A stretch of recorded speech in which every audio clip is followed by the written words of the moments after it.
أعوذ بالله من الشيطان الرجيم بسم الله الرحمن الرحيم سبحانك لا علم لنا إلا ما علمتنا إنك أنت العليم الحكيم.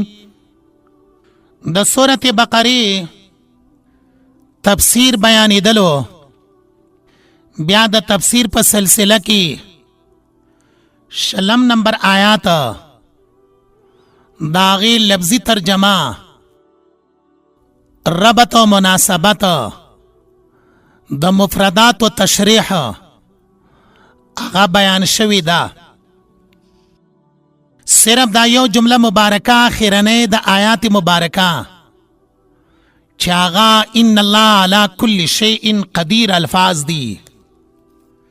ای دغی جمله مبارکی تفسیر او دارنگی تشریح پاتی وا. مونږ ویلیو چې د دغه جمله مبارکی با تشریح او تفصیل کوو د دې خبرې د پاره چې آینده کې قرآن مجید کې دغه جمله په کوم ځای کې راځي ام دغه تفسیر زمونږه په ذهنونو کې دغه تفسیر موافق دغه آیات مبارکه چې ان الله علی کل شیء قدیر الفاظ پکې راشي هر وخت کې زمونږه په ذهن کې مستحضر وي. یو ځل بیا دغه جمله مبارکه لفظي ترجمه بیانوو. ان الله یقینا الله پاک علی کل شیء پر یو شی باندې قدیر وسولاده. دلته کې علی کل شیء الفاظ دی. په قرآن مجید کې لفظ د شیئون 209 کرتی ذکر شوی ده. بیا په دې لفظ د شیئون کې مفسرین کرامو تفسیر دارنګي بیان کړی ده. هغه دا چې دا لفظ د شیئون دا د څه صيغه ده. دویمه لفظ د شیئون سره په الله پاک باندې اطلاق صحیح دی او کنا، یعنی مونږ داسې ویلی شو چې شیئون الله پاک د پاره استعمال صحیح دی او کنا. شیئون لفظ استعمال د شی استعمال الله پاک په باره کې مونږ کولی شو او کنا. بس پم دغه خبره باندې دغه عنوان باندې زمونږ بحث ده. هغه دا چې دا لفظ د شیئون دا د مصدر صيغه ده او دا مصدر د شاء ده. شاء د پاره لفظ د شیئون بطور مصدر استعمالیږي. د مصدر په طور سره شیئون مستعمل شوی دی د پاره د شاء. اوس یو قانون دی په عربی کې هغه دا چې مصدر کله مبنی للفاعل وي او کله مبنی للمفعول وي. د دې ښه وضاحت په پښتو ژبه کې کوم، خو بعضې اصطلاحاتو سره به زمونږه شاگردان عادت نه وي، خو دغه اصطلاحات بعضې د عربی داسې دي چې په هغې باندې تلفظ ونه کړلی شي نو هغه مضمون بیانولی نشي. خو د دغه اصطلاحاتو به مونږه په پښتو کې پوره مقصد او غرض بیانوو د پاره د دې خبرې چې زمونږه ټول شاگردان په هغې باندې پوه شي. نو شیئون مصدر ده مصدر کله مبنی للفاعل یعنی فاعل د پاره استعمالیږي، کله مبنی للمفعول د مفعول د پاره استعمالیږي. اوس کله چې شیء لفظ مصدر شي مبنی للفاعل یعنی د فاعل د پاره استعمال شو، نو معنا به سوي، معنا به خاوند مشیت، خاوند رضا. شی مصدر چې د فاعل د پاره استعمال شو معنا به سوي، معنا به دارنګي په پښتو کې وي خاوند رضا، خاوند مشیت. بیا هیڅ قسم اعتراض اشکال نشتا، نو ترجمه بدارنگی شی ان اللہ یقینا اللہ پاک علی کل شیئن پا اریو شی باندی قدیر وسوالا دے. دویما دا لپس د شی مستر مبنی للمفعول یعنی د مفعول د پاره چې استعمال شي، شی د مفعول د پاره استعمال شي، نو بیا په هر ممکن باندې د دې اطلاق صحیح ده. حاصل بیدارنګ شي که لفظ د شی مبنی للمفعول شي، کوم شیان چې مونږ ته په نظر باندې راځي، لکه زمونږ مخې ته لاؤډ سپیکر ده، زمونږ مخې ته کتاب ده، زمونږ مخې ته د خوراک او د څښاک شیان دي، زمونږ مخې ته آبادی دي، زمونږ مخې ته د کائناتو دا مکمل چې څومره شیان په نظر باندې راځي، کوم چې موجود دي دیتا ویل کیږي شیئون. کوم چې تر اوسه پورې موجود ندي او هغه په وجود کې راځي هغوی ته هم شیئون ویلی شي. لفظي ترجمه به یو ځل بیا دارنګې وکړو. ان الله یقینا الله پاک علی کل شیئن پر یو شي باندې حاصل دا دی چې موجود دی او که اوسه پورې موجود شوي نه دي آینده کې موجودیږي، دې ټولو باندې الله پاک قدیر وسوالا دی. دا کوم موجوده اشیا چې دي دا الله پاک نیست کولی شي، ختم کولی شي. الله قدیر دی، وسوالا دی. کوم چې وجود ته لا نه دی راغلی هغې باندې هم الله پاک قدیر وسوالا دی، موجودولی شي، وجود ته راویستلی شي. دا خو د صیغې په اعتبار سره لفظ د شیئون کی وضاحت شو. دویمه خبره دا وه چې الله پاک باندې اطلاق د شیئون صحیح دی او که نه دی صحیح.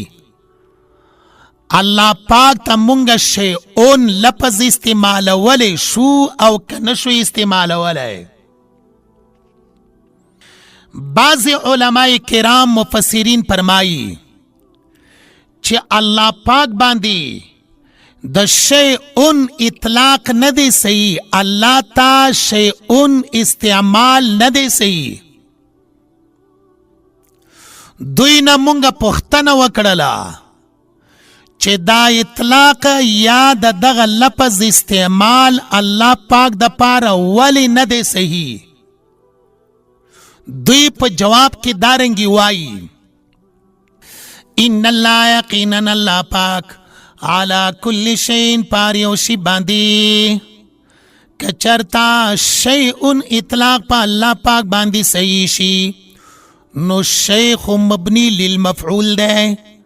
آر ممکن توائی او ممکن خو مقدور ده د الله پاک قدرت ور باندې د پاسه ده، نو الله پاک با مقدور شي. الله خو قدیر ده، قادر ده، مقتدر ده، خو که د شی اون استعمال الله پاک د پاره راغللو نو الله پاک با مقدور شي.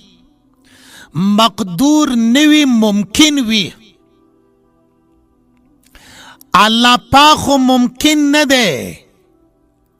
ممکن څه ته وایي؟ ممکن دی ته وایي چې هغه نشت وي، د نشتوالي نه بیا وجود ته راشي، هغې ته ممکن وایي. الله خو ممکناتو نه ده. الله پاکه واجب الوجود ده.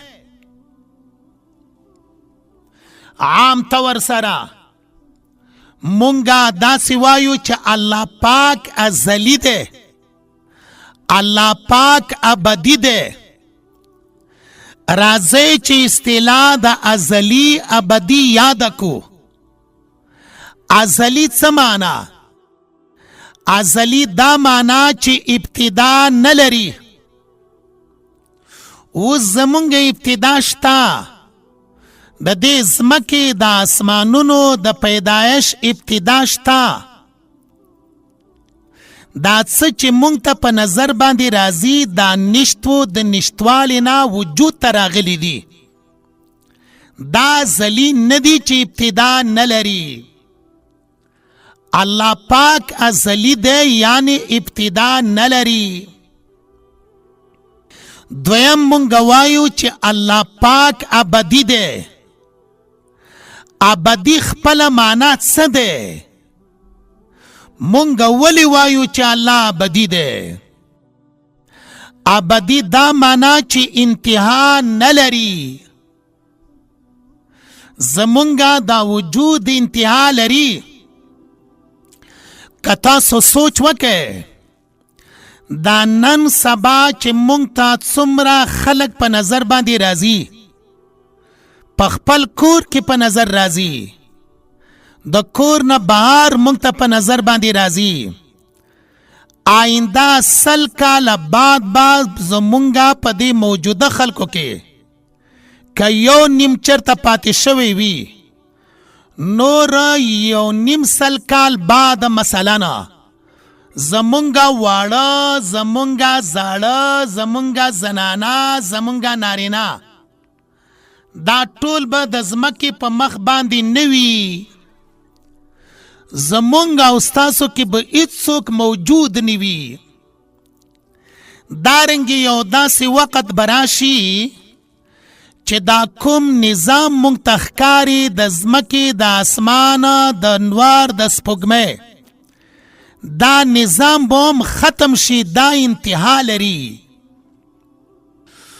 نو دوی دارنګې وایي دغه مفسرین ان الله علی کل شیء قدیر کی دارنګې وایي چې الله پاک د پاره د شی لفظ استعمال نه دی صحیح، ځکه چې شی کله د الله پاک د پاره استعمال شولو نو دلته لفظ د قدیر دی. شی خو مقدور شولو، الله به مقدور شي. الله چې کله مقدور شولو نقصان دا لازمیږي چې ممکن بشي. ممکن خو د نشت نه وجود طرف ته راغلی وي.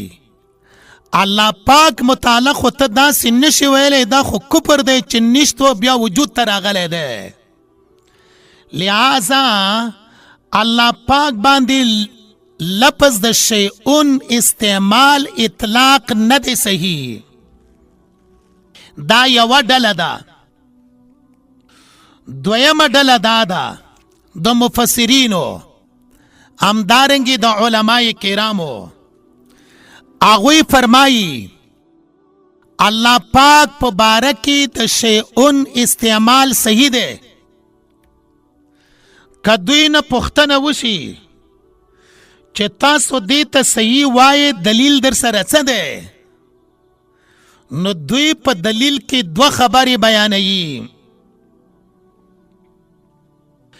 اوله خبره دا ده چې قرآن مجید کې په سورة انعام کې نو 10 نمبر آیات تے قل ای شیء اکبر شہادتا قل اللہ. آیات مبارکہ لفظی ترجمہ دارنگی دا. قل ورطا اوایا اے نبی کریم صلی اللہ علیہ وسلم ایو شیئن اکبر شہادہ کم یو شیء دیر لوی دے پا گواہے کی قل تورتا اوایا اللہ اللہ. دی آیات مبارکہ کی شیئن لپس بیان شوی دا پا جواب کے اللہ الفاظ واقع شوی دی. نو دا خبر صحیح والا چی دا اللہ پاک دا پارا دا شیئن لپس استعمال دا صحیح دے. دویم دوی پا دلیل کی دا خبر پیش کی چی قرآن مجید کی فرمائی اللہ پاکا بار بار دیرو زائنو کی ذکر شوی دی. ان اللہ بکل شیئن علیم. اللہ پاک پاریو شی باندی علیم پورا پورا پوہا دے. کله چې په دې آیات مبارکه کې بكل شیء الفاظ دي نو د شی اطلاق په الله باندې هم صحیح ده ځکه الله پاک په خپل ذات باندې عالم ده. نو دا دو دلائل دوی پیش کړل. اول ډلې ته دوی جواب کوي څوک چې وایي د شیئن اطلاق په الله پاک باندې نه دی صحیح هغوی ته دوی جواب کې دارنګي وایي څوک چې وایي شیئن استعمال الله پاک د پاره ناروا دی هغوی ته په جواب کې دوی دارنګي وایي ان الله علی کل شیء. دوی ورته په جواب کې داسې خبره کړې ده چې دی آیات کی شیئن دا مبنی للمفعول دے یعنی شیئن مراد ممکنات تی اللہ پاک پا دے کی داخل نہ دے اللہ دا دینا مستثنا دے. دا یو جواب. دویم جواب دوی دارنگی کئی چی لپس دا شیئن کی اللہ پاک دا لپس دا شیئن دا مستثنا دے دا اللہ پاک استثناء تا نشوی دا خدا استثنائی پچا سرا پا دلائل عقلیائی یقینیو سرا.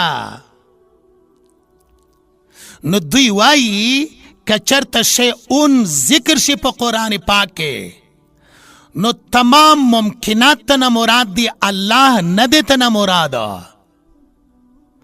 اللہ پاک ترینا مستثنا دے پا دلائل عقلیہ و سرا. اس دغا اختلاف پاغ وقت کی دے چکل دا لپس دا شیئن پا آیاتونو کی نبیا دا استعمال دا اطلاع خبر علماء کرام کی نو پا طریقی دا حکایت سرا دغا اختلاف چی منگا بیان کرلو لپس شیئن کی دا پا آغا وقت کی اختلاف تے چی پا آیاتونو کی ذکر وی لکہ سورہ انعام کی نو پا طریقی دا حکایت سر شیئن اطلاق سیدہ کچا وظیفہ کولا کچا دعا کولا نو پا دعا کی دا اللہ پاک نا تعبیر پا شیئن سر نشی کولا ہے دا سی نشی ویلے چی یا شیئن زما دغا کار وکا ولی ذکا اسماء حسناو کی لپظ شیئن ند ذکر شوئے. ان اللہ یقینا اللہ پاکا علا کل شیئن پاریوشی باندی قدیر وسوالا دے قدیر د الله پاک په صفاتو کې په قرآن مجید کې 45 کرته ذکر ده او دا د قدرت ماده 130 کرته ذکر شوی ده. کله چې مونږ په قرآن مجید کې لټون وکړو نو علا کل شیء قدیر عنوان مونږ په قرآن پاک کې تقریبا 22 کرته پیدا کولی شو. او کله چې قرآن پاک کې مونږ تفتیش او تلاش وکړو نو د الله پاک د پاره قادرون الفاظ سره وکړه تذکره شوی ده.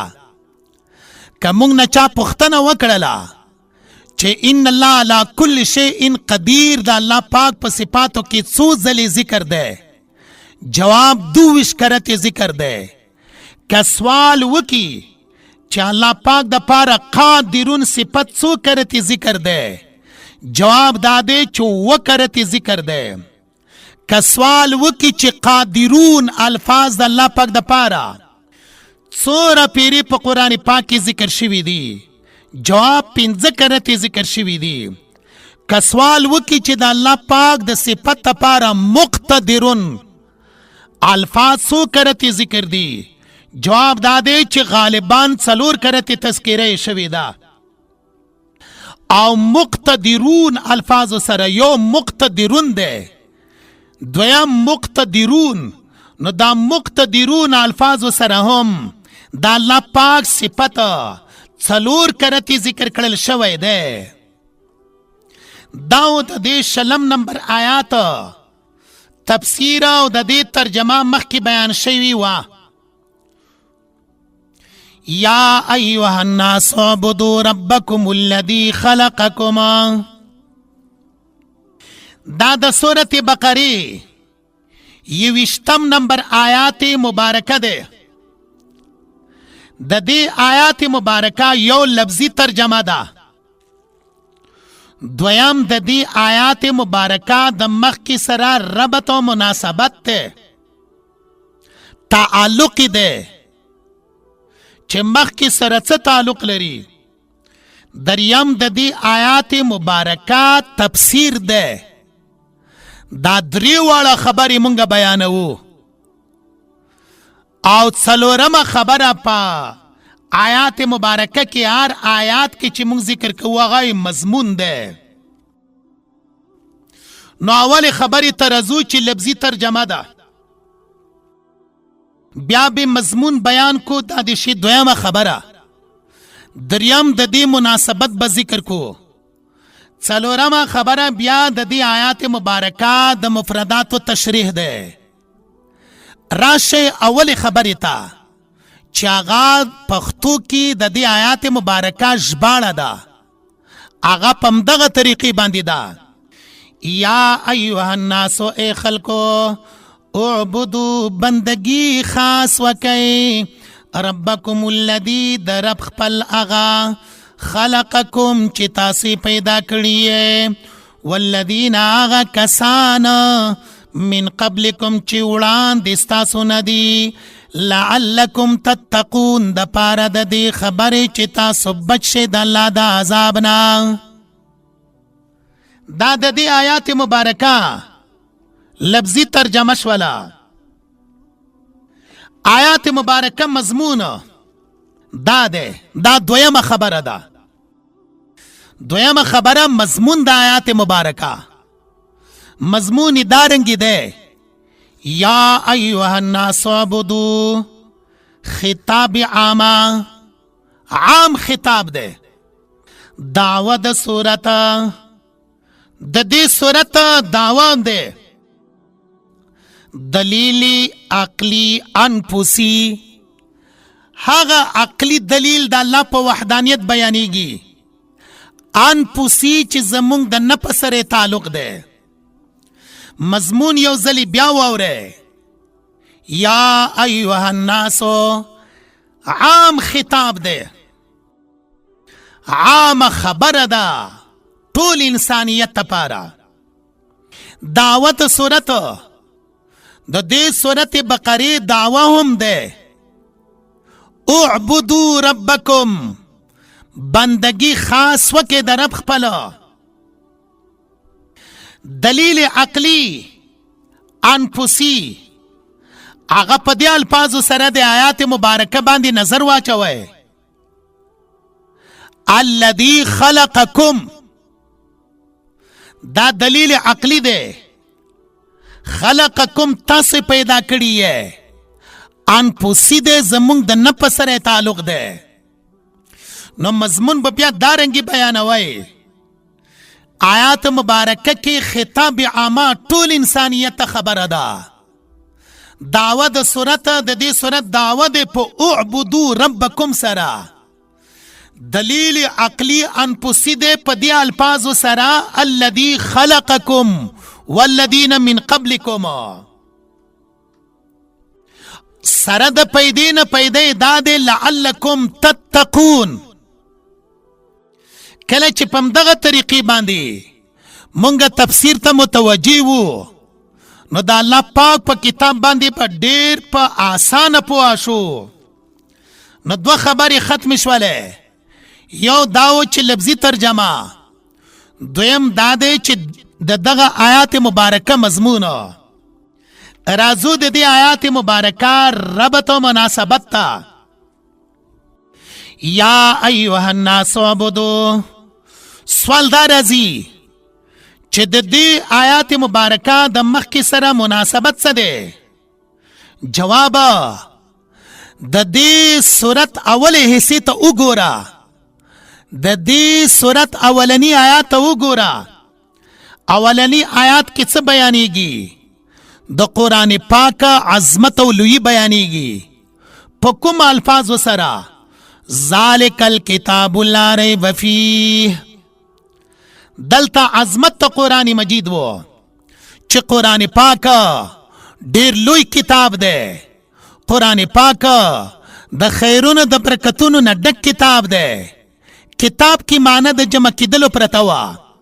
اشاره وه دې خبرې ته لکه مونږ په تفسیر کې ویلي وو چې قرآن مجید د دنیا او د آخرت دواړه خیرونه را جمع کړي دي.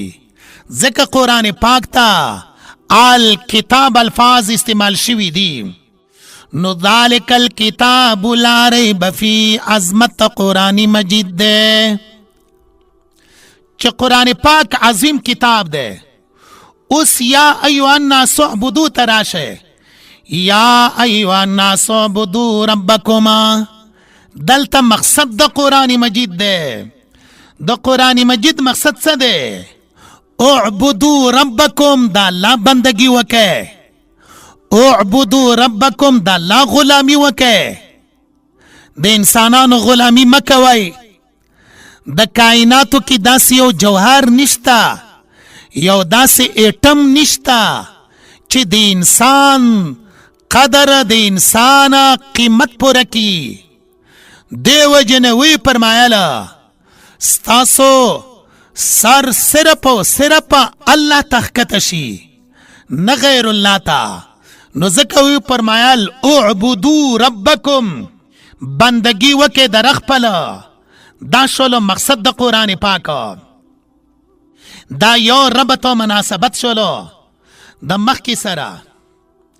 دویمه مخکې بیان د دې خبرې وو چې قرآن پاک سبب د پاره د هدایت ته، خو د چا د پاره؟ متقیانو د پاره. هغوی ته نه پیدا واغستله.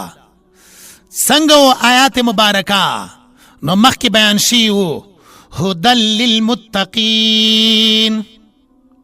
قرآن مجید هدایت ته للمتقین، پرهیزګارانو لره. دلته کې فرمایي یا ایها الناس اعبدوا ربکما. حصول د تقوا، حاصل دل د تقوا.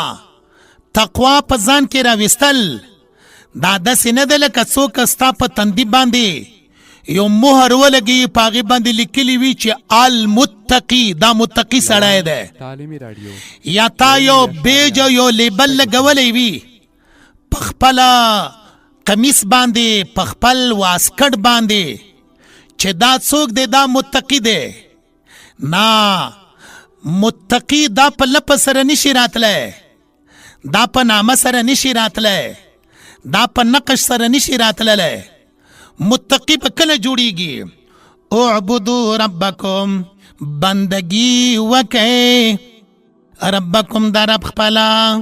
حاصل دا دے هدل للمتقین، تقوا اغا وقت کی راضی چاغی سرا اعبدو ربکم بندگی دا اللہ وی.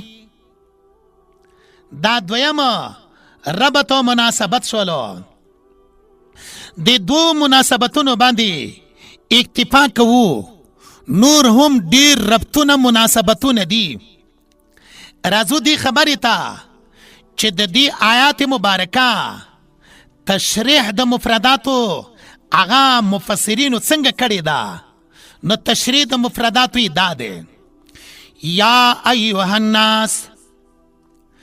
کله چې مونږ قرآن مجید لټون وکو، تلاوت کوو، قرآن پاک کې مونږ الفاظ د یادولو د معنی د یادولو کوشش کوو، د قرآن پاک سره مینه وي، او بیا یو مسلمان دا لټون شروع کی چې په ټول قرآن پاک کې یا ایها الناس سره به څو ځلې خطاب شوی وي. یعنی الله پاک با خپلو مخلوقاتو ته په آخرني کتاب کې آخرني وحی کې چې رسول الله صلی الله علیه وسلم باندې نازله ده، څو کرتی یا ایها الناس سره الله پاک خطاب کړی ده. جواب کې به دې خبرې ته ورسیږو چې اتلس کرتی الله جل جلاله یا ایها الناس سره خطاب کړی ده، یا ایها الناس سره فرمایلی دي. نو که موږ نه سوال وشولو چې ستاسو کتاب د ټول انسانیت خبره کوي، احکام بیانوي، تخفیفات بیانوي، بشارتونه بیانوي، دارنګې قصص بیانوي، یا ایها الناس سره څو کرتی خطاب ده، یا ایها الناس سره څو ځلې الله پاک فرمایلی دي؟ جواب: اتلس کرتی الله جل جلاله په قرآن مجید کی یا ایها الناس سره ارشاد گرامیه کړی ده. بیا راځو لفظ د الناس ته. خو دې نه وړاندې دا یا ایها الناس یا حرف ندا کې لږه خبره کوو. دا یا حرف ندا دا د پاره د قریب، دا د پاره د بعید، قریب نږدې، بعید لره، دواړو د پاره چې د استعمالیږي لفظ د یا ایها الناس. بیا دې نه وړاندې ایو لفظ دی. دا ایو ولی بیانیږي؟ مخې ته الناس علمی نقطه دارنګې ده چې الناس معرب باللام دی، او معرب باللام ته یا حرف ندا سره چې مونږ کله ځان رسوو، نو هغې په مابین کې وسیله پکار وي. وسیله په دې ځای کې لفظ د ایو دی. بیا یا ایو الناس ها لفظ دی. ها د پاره د تنبیه دی.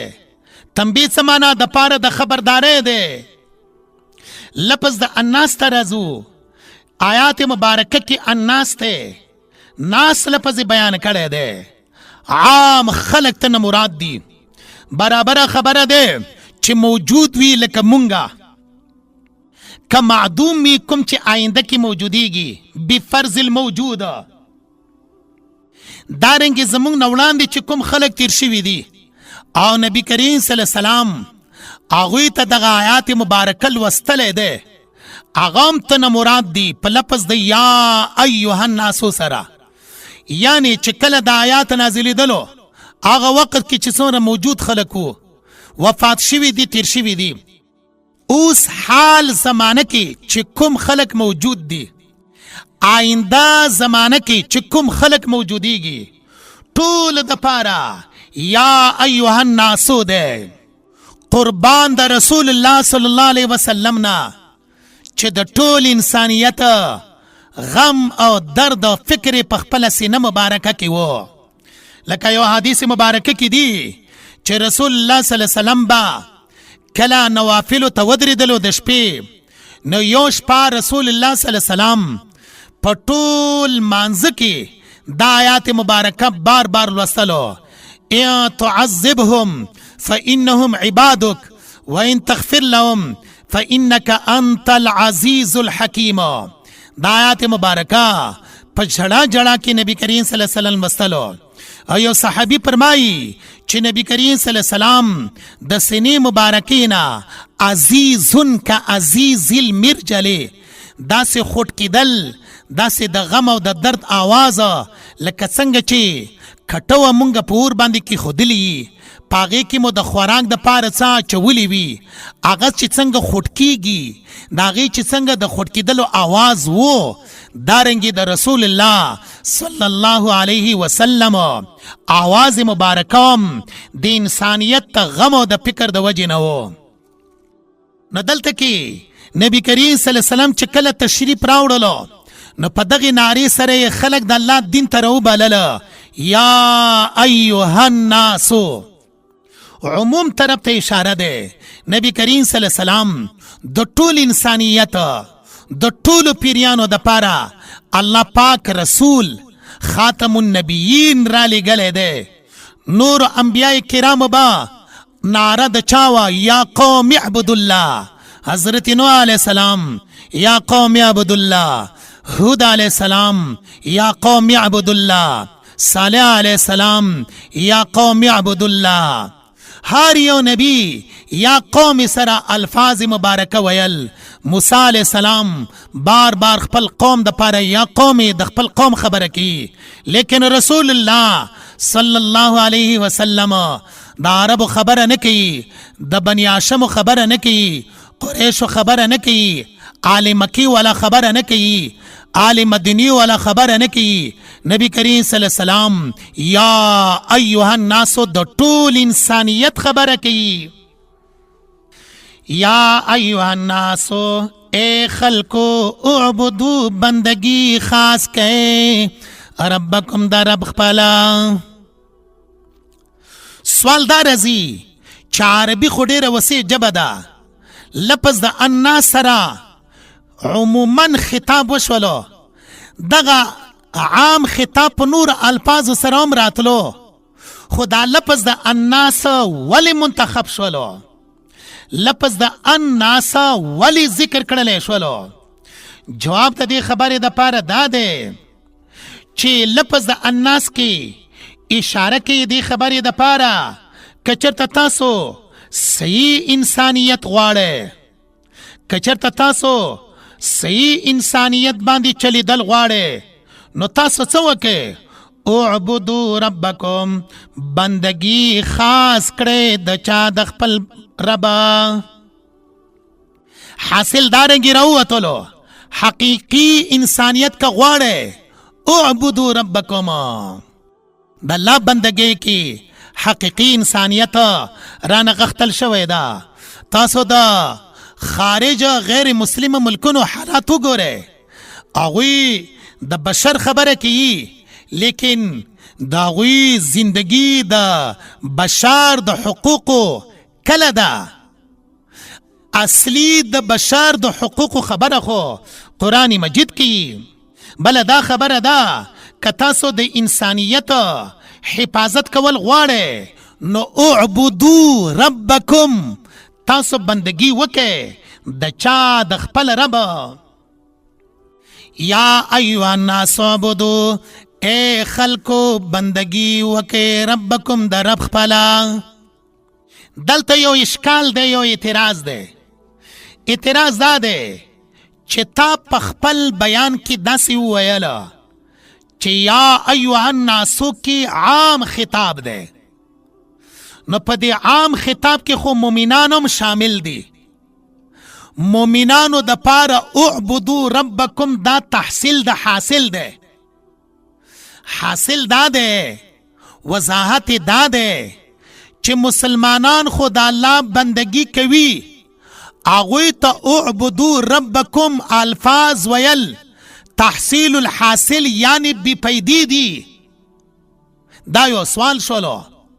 مومنانو د پاره خو لفظ د الناس شامل دی، هغه خو اعبدو ربکم د الله په بندګۍ کې دی، نو هغه ته اعبدو ربکم خطاب به څنګه صحیح شي؟ جواب د دې خبرې د پاره دا دی چې عام طور سره یا ایها الناس اعبدو، کله چې مونږ سوچ وکو، مونږ فکر وکو، د دې خطاب غټ 3 اقسام د خلکو مخې ته راځي. یو د مؤمنان، دویم د مشرکان، دریم د منافقان. لکه صورت کې هم هدى للمتقین، یو متقیان، ان الذين كفروا، دویم کافران، ومن الناس من يقول آمنا بالله، دریم منافقان. نو را بشو دی خبری تا چې 3 قسم خلقا غټی 3 فرقی دی چې د یا ایوه الناسو خطاب مخی تا دی. اول مومنان. نو سوال دار ازی چې مومنان خو اعبدو ربکم پا دی باندی پورا پورا دی دا اللہ پاک بندگی کئی، اگوی تا با دا خطاب سنگ سیشی؟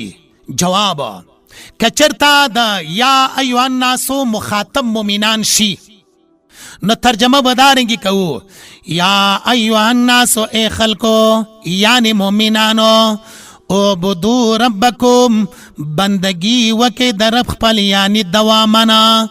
اے مومنانو تاسو دا اللہ پاک پا بندگی باندے ہمیشوال وکی. دا پاک صورت کی چی یا ایوہ الناسو مخاطب مومنان وگرزولی شی نو اعبدو ربکم کی امر په عبادت سره د دوی د پاره دا د پاره د دوام دی، یعنی په دغه بندګۍ د الله باندې دوام وکې، همیشوالی وکې، دا معنا بشي. اوس راځو دی خبرې ته چې یا ایوه الناسو د دې مخاطب څوک ګرځوو؟ کافران ګرځوو. نو بیا به ترجمه دارنګې شي یا ایوه الناسو اے خلکو، کله چې مخاطب کافران شي، کافرانو تا خطاب شي، اعبدو ربکم بندگی وکی در رب خپلا، یعنی واحد لا شریک و گنی خپل ربا.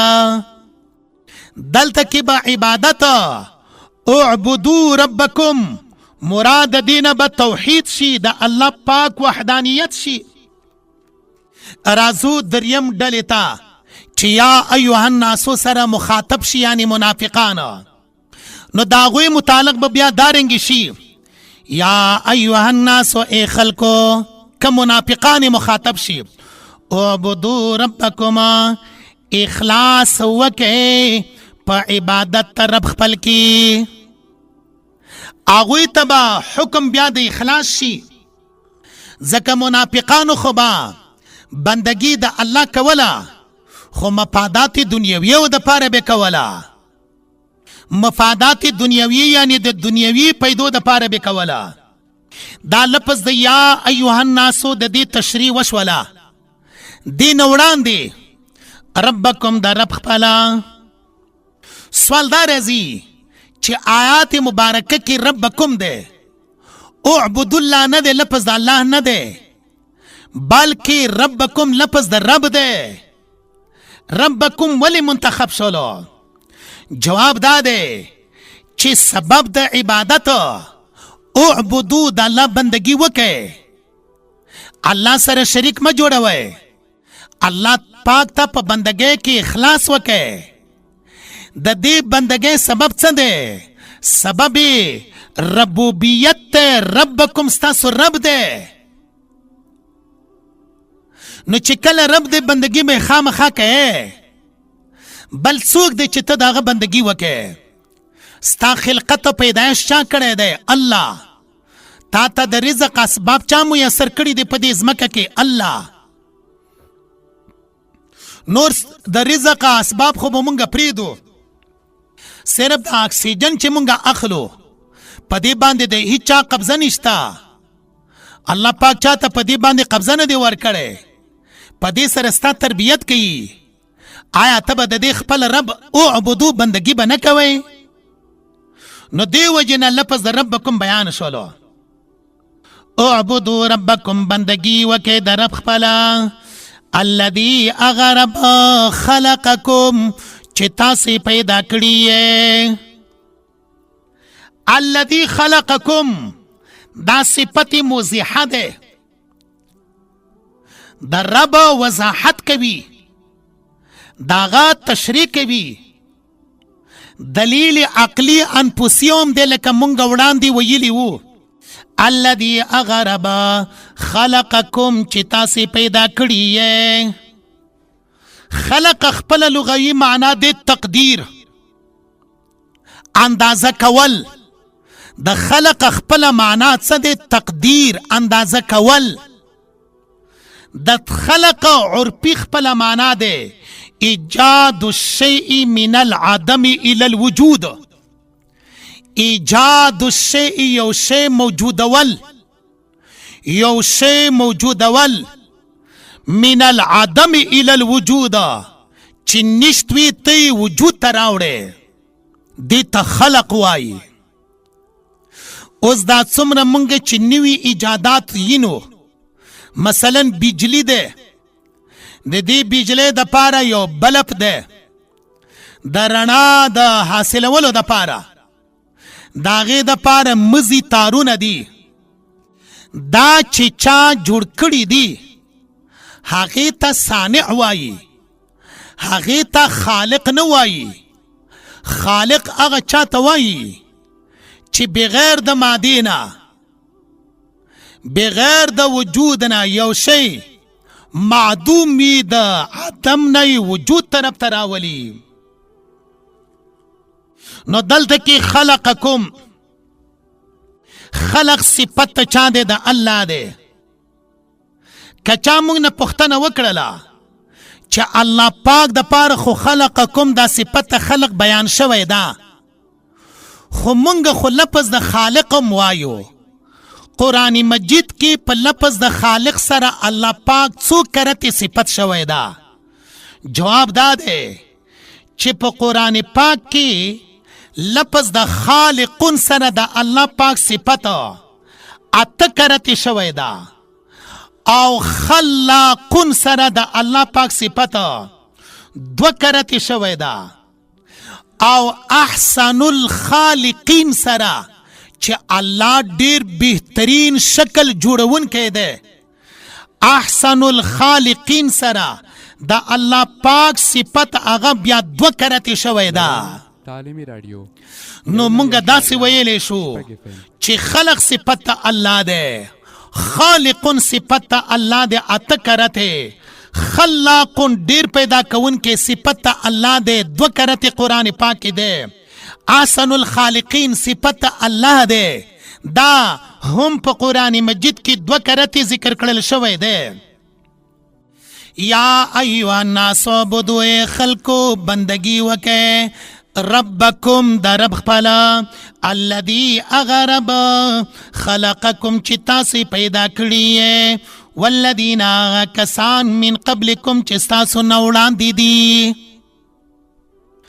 آیات مبارکه کې والذین من قبلکم سوال دا راځي چې الله پاک خو خالق یوازې زمونږ نه دی چې خلقکم یوازې والذین من قبلکم زمونږ نه وړاندې خلقو خو الله پاک خالق نه و آینده خلقو خالقم الله دی نو آیات مبارکه کې خلقکم دا خو د حال ولا خلق مراد شولا والذین من قبلکم د دین خو مراد ماضی تیر شوی پیدا شوی خلق هغه ته مراد دی آینده خلقو د پیدایش خبره خو الله نه دی کړی چې زه خالق یما نو والذین من قبلکم سره سره والذین من بعدکم الفاظ ولی ذکر نشولا خو داسې به هم استعمال شي وو خلقکم والذین من قبلکم